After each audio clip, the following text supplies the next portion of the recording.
Hi, so I have no idea if this is actually going to make the cut, but I'm recording it just in case. Some people have asked for, I think, GIMP tutorials and more specifically thumbnail tutorials. So this is just going to be a walkthrough of how I make my own thumbnails for the Kdenlive tutorials. Since this one has to be published today, so this one has to be uploaded today so that it can be published Monday. All right, so over here on my system, I have recently I made a template for the Kdenlive thumbnails because I didn't have that before and I finally got around to making one. So I'm using GIMP 3.0. Oh no, that's supposed to be 3.0. There we go. So the splash screen hasn't changed yet. Okay. Oh, I was just concerned for a moment there. So this is what I have by default. I probably should maximize this, but I will not. And over here, it's a simple layout. At the very top, I have the gray, which is set to LCH, which I think the better one would be HSL color for the proper values or something. I have to double check on that. Next, I have the icon, so the Kdenlive logo over here.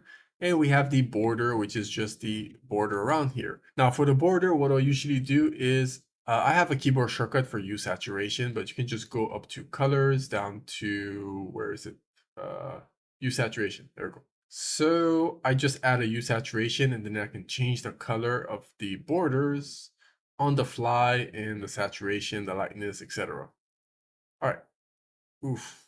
This is from the chat. Let me go ahead and close out of Telegram. Quit that Telegram. All right.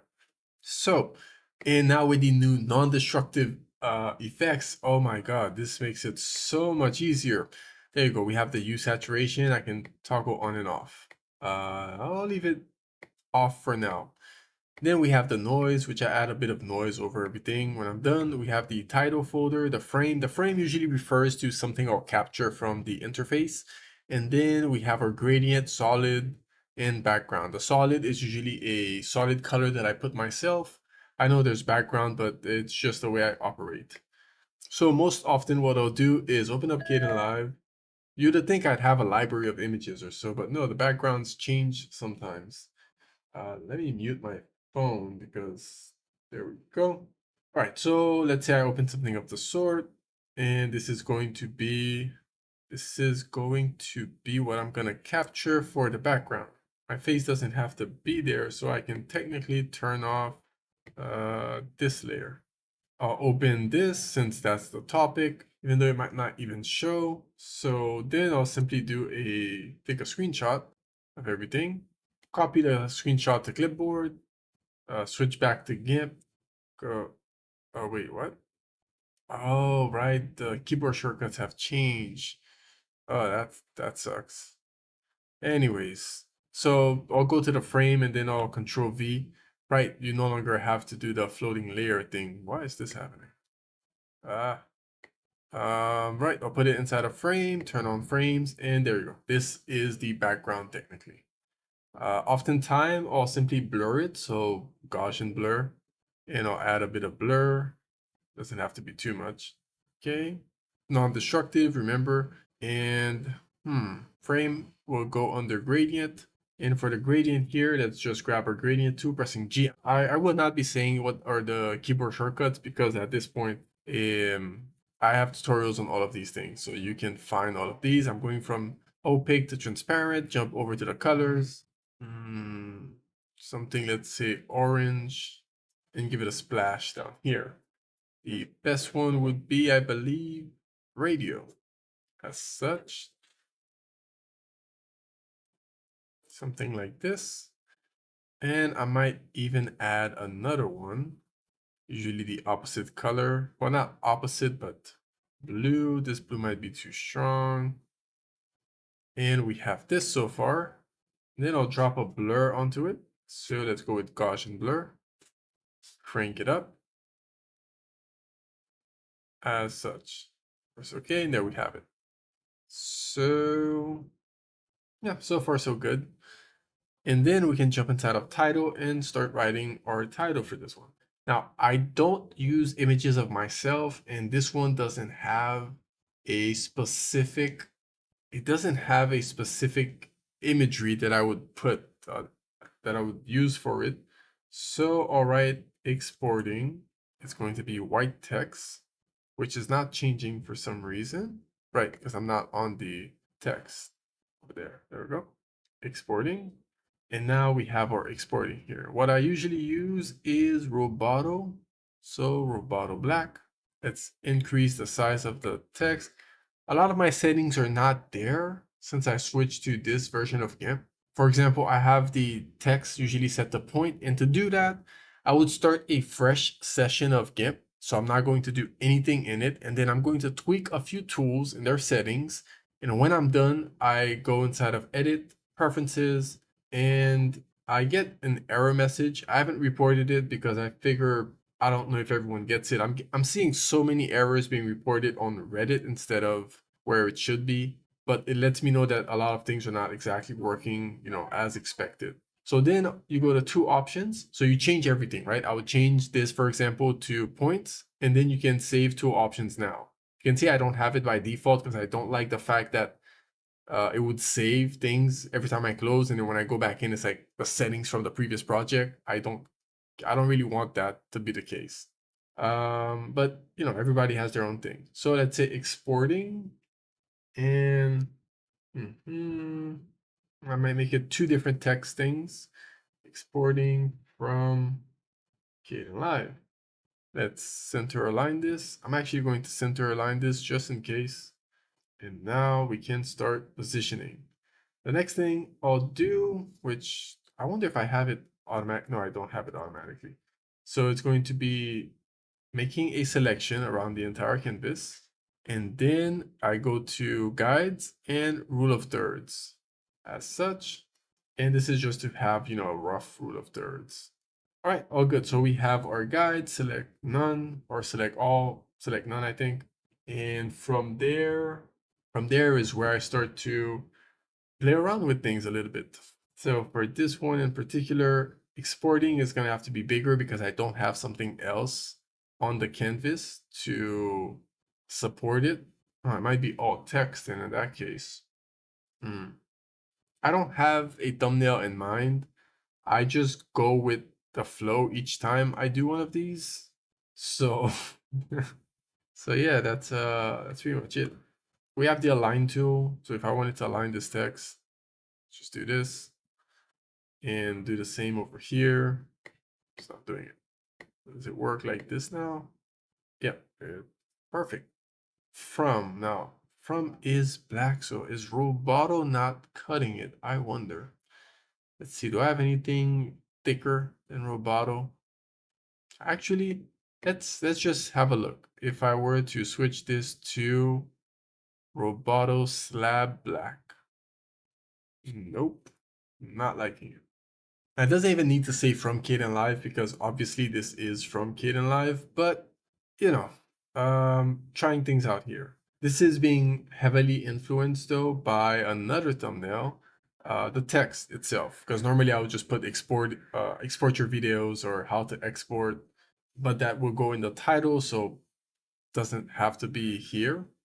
And now I'll use the floating editor to change the text size of just Kdenlive. And I wonder if from should be bigger.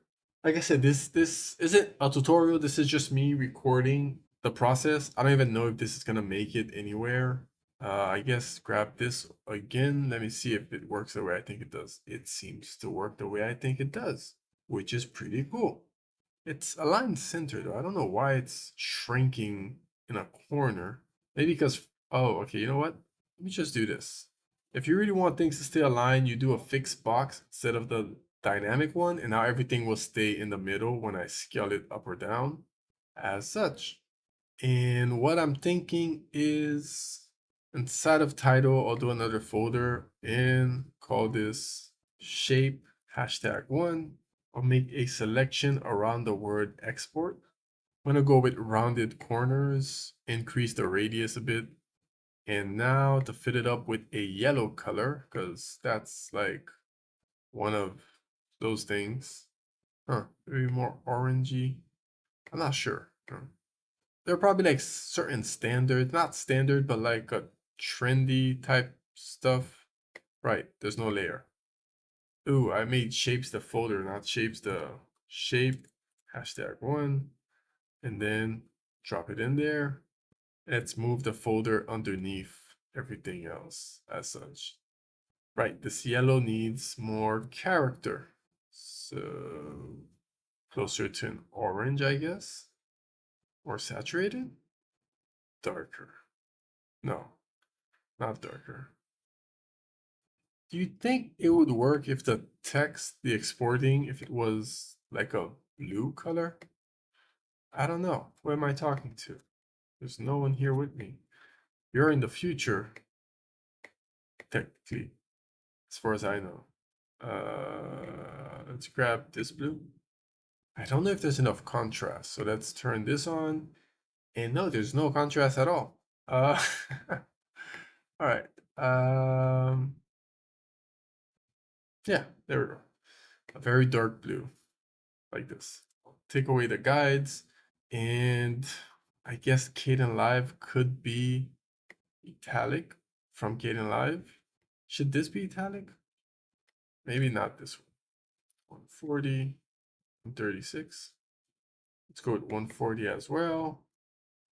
And now the other thing is, well, first let me reduce this right here a little bit. Like this is not the final product at all, okay? But this amazing thing, which is if you go to tools, Gecko operations. Now, I know you'll see that you have to go inside of filters, generic, and then text styling.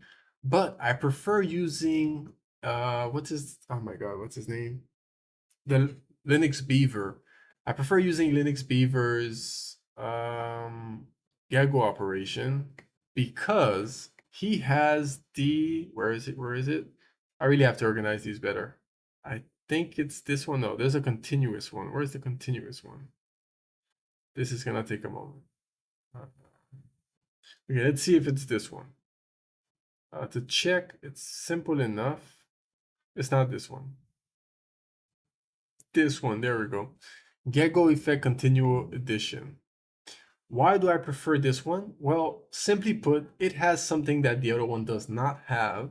One thing in particular, and that is the image fill and gradient. So if you enable the gradient here, there you go. A nice, beautiful gradient now. I'll make the top white and the bottom a not too dark gray. But now the issue becomes with the fact that the separation here, that there are two liners. I don't think I've ran into this issue before. I wonder if I break this into, well, not break it, but unbreak it. Ooh, instead of saying from Kdenlive, exporting and Kdenlive. Does that make sense? I don't know, but we're running with it. And then I can double click on the Gecko operation here because it's non-destructive. And there you have it. Oh my God. So it's going to be vertical. Let's see if I reduce this here. It's going to raise the dark part. I have to raise, no, okay. Let's leave this here. Wait, it's not supposed to be rotated. Did I move something I wasn't supposed to? Ah, this right here. So it's going to be 659. There we go.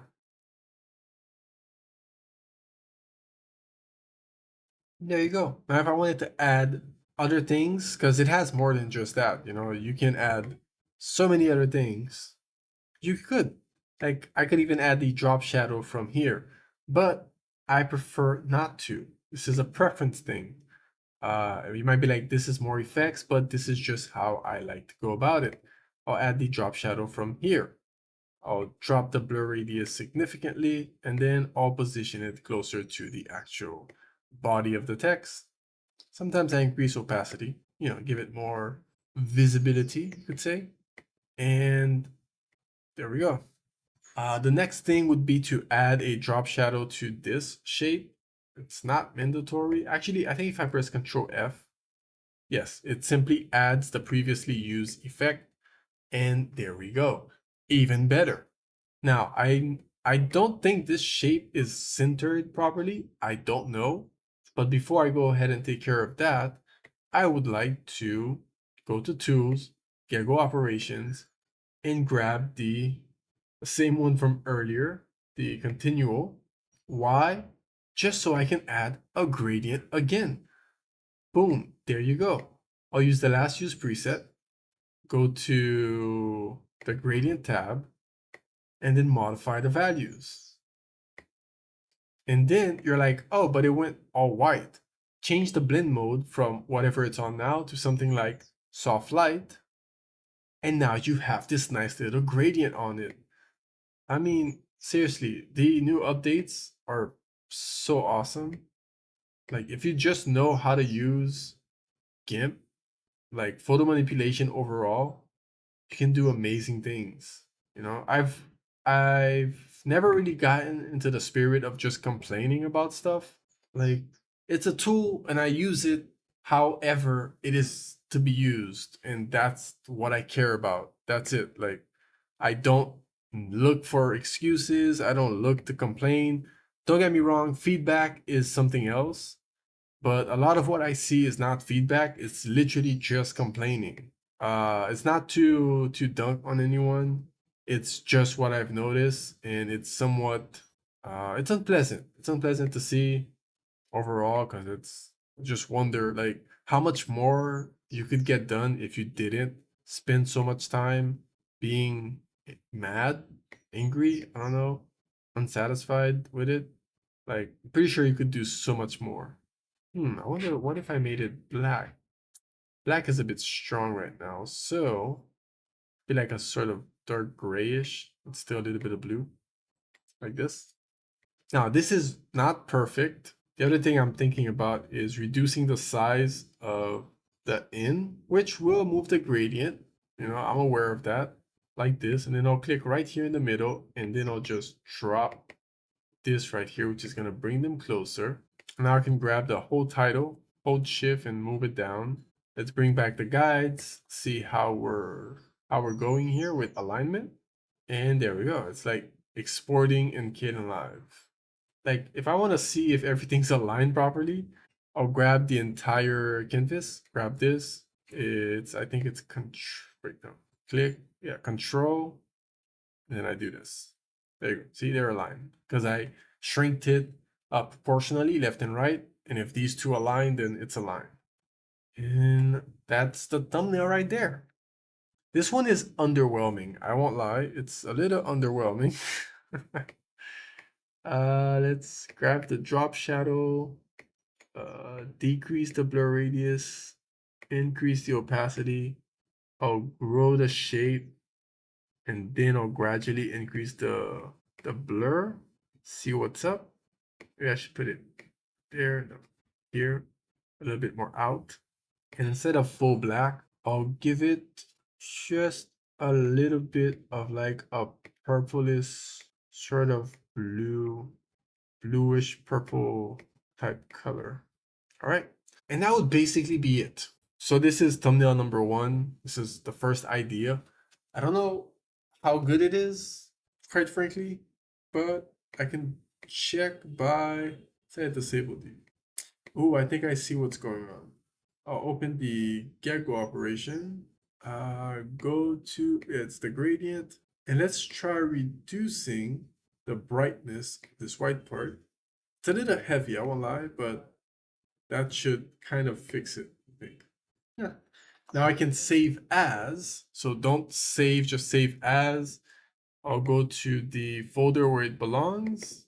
Where is it? Rendering settings. Rendering thumbnails. Kdenlive.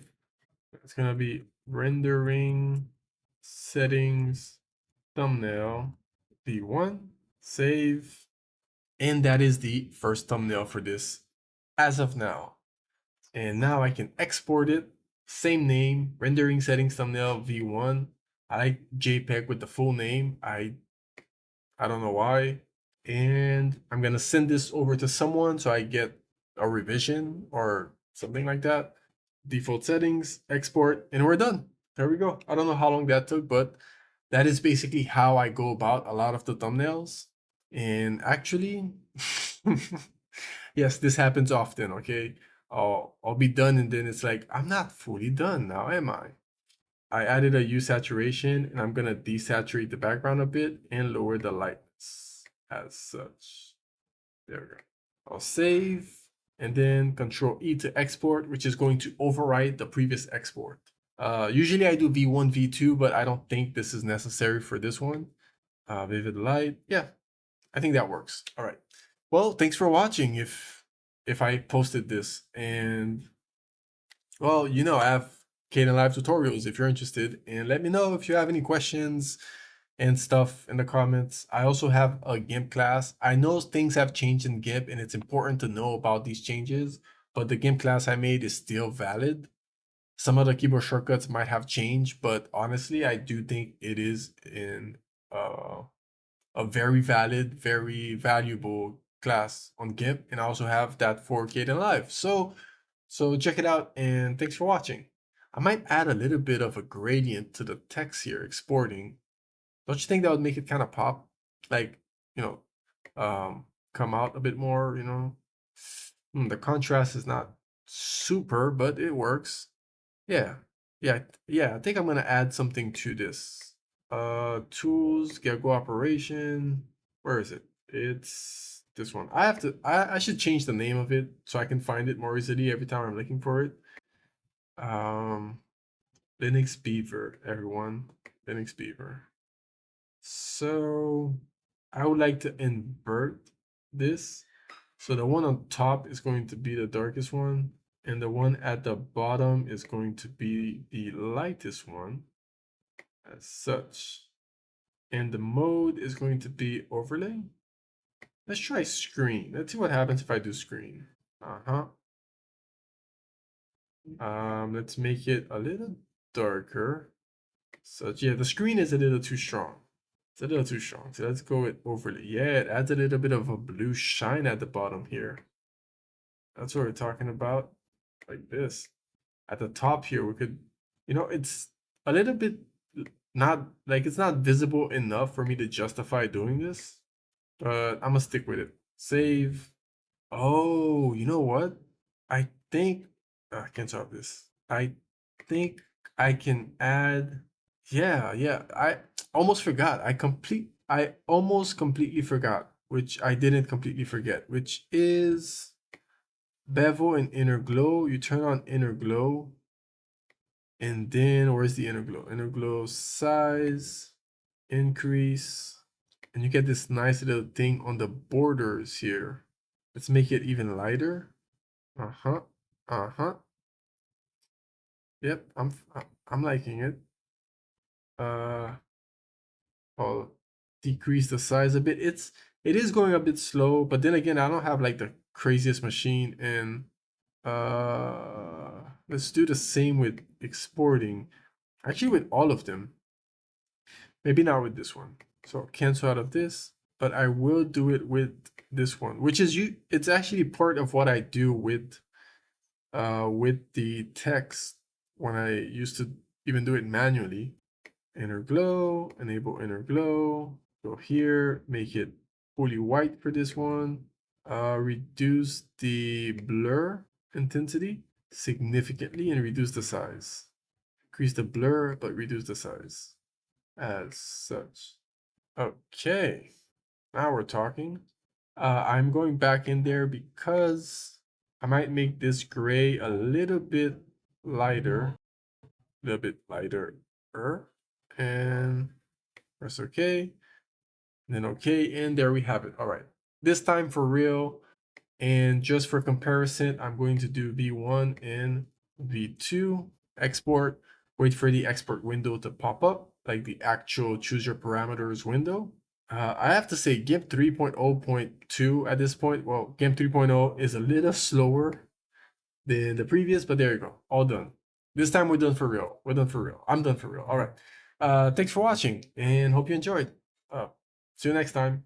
Hey, this is me from the future, and I was done with the process, and what I did afterwards, the final touches with the MP4 wave and all of that, was done unrecorded, so I'm recreating it, and all I did really was type out the text, each on their own layer, and I use Roboto Slab Black And once I have all of them created, I then created a new layer that I use as a guide or reference where I pinpoint the center point where they're supposed to be exploding from, you could say, or projecting from. And then I drew lines, so guides going from that center point. So I have a direction, so I have the vanishing point, we could say. Once I have the vanishing point, I simply use the uniform or unified transform tool, and using the corners, I deform each text to make it seem like it's coming from that vanishing point. Once I had all the text, I duplicate the layer or the layer group with the text in it, and I applied two effects to the layer group, one being the motion zoom blur, or the motion zoom blur, and then a bit of Gaussian blur. And that's really it. Then I have a drop shadow on the layer group with the actual text in it. So that way we have a blur underneath the text and the text above. And that's really it. So yeah, thank you for watching, and check out the channel for more videos and tutorials.